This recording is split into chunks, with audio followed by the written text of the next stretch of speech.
So this happened sometime in April of 2019. I live in a decent-sized city in the western US. And my job at the time was in a restaurant where I worked late nights, sometimes until 1 a.m. The job wasn't far from my apartment, so I would walk back every night. My place was in kind of a rundown part of town. Imagine a lot of abandoned lots. Basically, at that time of night, there would be no one around except people like me who were making their way home. So, I'm walking down the road leading up to my place one night. I'm looking down at my phone, and when I lift my head up, I see these two kids, probably like 40 or 50 feet away. And they were holding hands and walking in my direction. This was odd, because the road is a pretty straight shot. There wouldn't have been many alleys or side streets for them to come out of, unless they were just hanging out in one of the empty lots. They were too far away to make out any details, but I was sure that they had to be young kids. This on its own was unsettling, but the way they started behaving after this was what sent me into fuck this shit mode. These two stepped off the curb, looked both ways, and crossed the street. But there was no need to do that on a completely deserted road. But I thought, whatever, kids are taught to look both ways before crossing. That would have been fine. Except, after walking maybe 10 more feet, they stepped off again, looked both ways, and crossed back over the side that they were just on. They did this 4 or 5 times until they were right in front of me. I could tell at this point it was a boy who looked to be about 13 and a girl who looked to be about 9. Their clothing wasn't exactly like other black-eyed kid encounters I've heard, where they're wearing old-timey rags. Instead, they just had these gray pajama-looking things and white shoes with no logo or brand. Now, I'm a pretty big dude. I'm about 6'1", 240 pounds. I've been stopped and fucked with by all kinds of junkies and weirdos, and always thought I could handle myself. Despite all this, I felt terrified of these two little kids. They came up to me, and even though their eyes weren't solid black, their pupils seemed to be very dark, and they almost had a glow to them. They stopped dead in front of me, and the boy said, "We're lost. Our parents must be worried," in a straight monotone voice. You'd think that 2 lost children in the ghetto at 1 a.m. would be frantic and crying. The girl then chimed in, "We need to use the phone at your house. Our parents must be worried," in the same matter-of-fact way. I told them they could use my cell phone, or I could call the police. They didn't say anything, and the boy just said, "Our parents are worried." I don't know of any other situation where I would leave 2 kids there defenseless, but something in my gut told me to get the fuck out of there.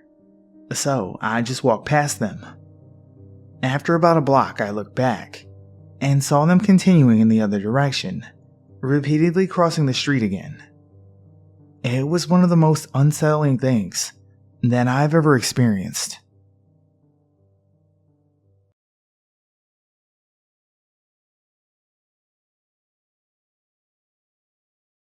Okay, so this feels really weird to say, but a quick disclaimer, when this happened, I was sober, not asleep, and totally in my right mind. I was 18 at the time. It was late August, at around 11 p.m., but I live in Ireland, so it was still pretty much freezing outside. My parents had went to see my uncle over in Scotland because he was sick, and my older sister was staying at a friend's, so I was alone.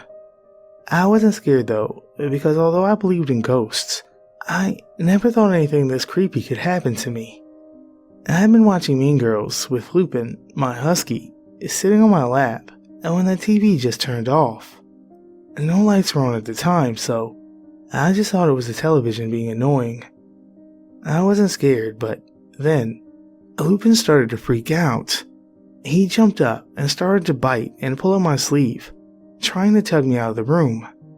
I tried to calm him down, but he wasn't having it, so I just went with it, and he led me to the kitchen at the back of the house. That was when there was a knock on the door. This was really weird.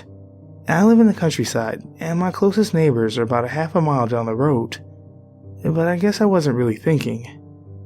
I went to leave the kitchen, and Lupin jumped in front of me and started to growl. This was scary.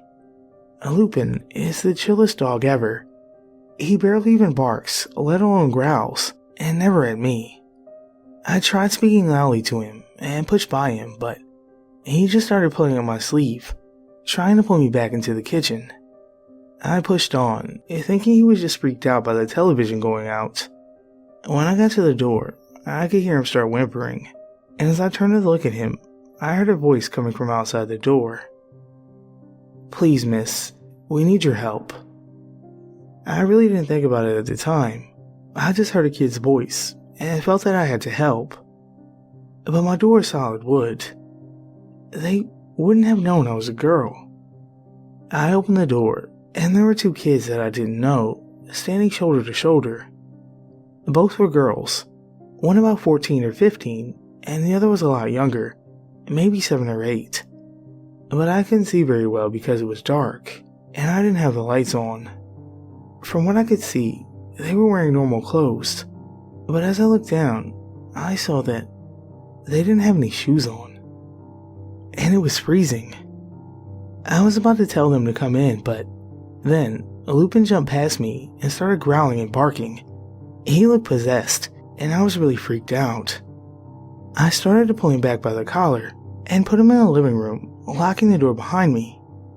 I apologized, but then I stopped. The girls didn't look startled at all. They just stood there not moving.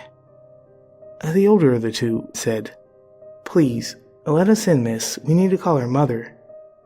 This was weird because I couldn't tell where she was from. She didn't have my accent, but it was kind of neutral, and no one I know calls their mom mother. It just seemed odd.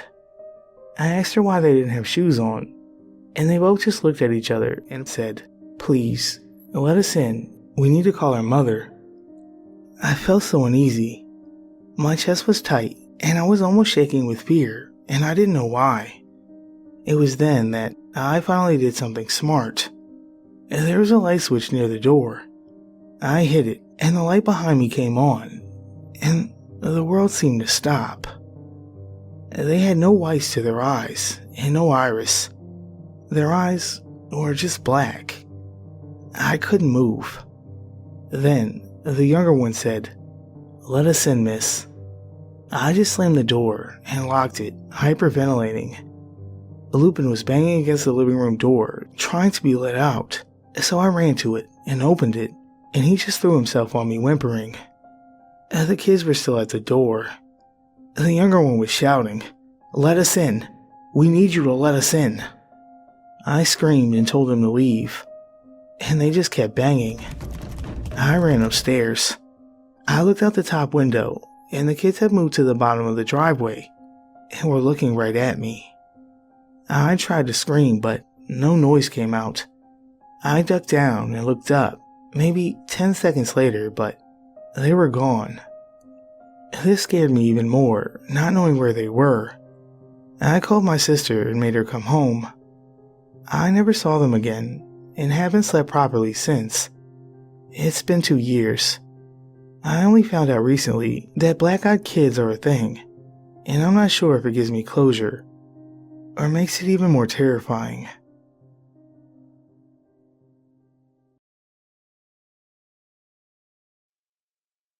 I'm a 27-year-old female, and I was home alone on a Thursday night, February 4th to be exact. I live with my boyfriend, who's 28, but he was at work until late that night. He's a bartender, so he doesn't get home until around 4 in the morning. It was around 10 p.m.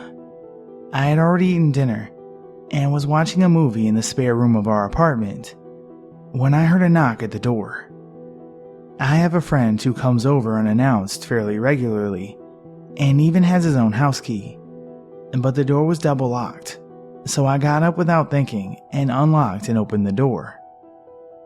I was confused when, instead of my friend, there was a young girl standing there. She was maybe 8 or 9 years old and wearing house shoes.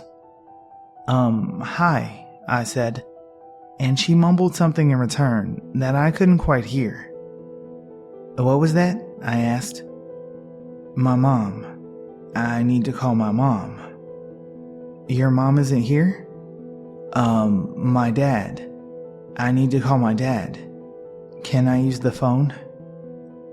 I was a little dazed and confused, but the strangest part was that my heart was absolutely racing. I was absolutely terrified, and I'm not sure why. I hesitated, and I almost told her no. But I also knew if she really did need help and I turned her away, she would likely go across the hall instead. And my neighbors don't seem the most kid-friendly. So I said sure. I told her she could step inside while I found my phone because it was freezing, and she was dressed for summer.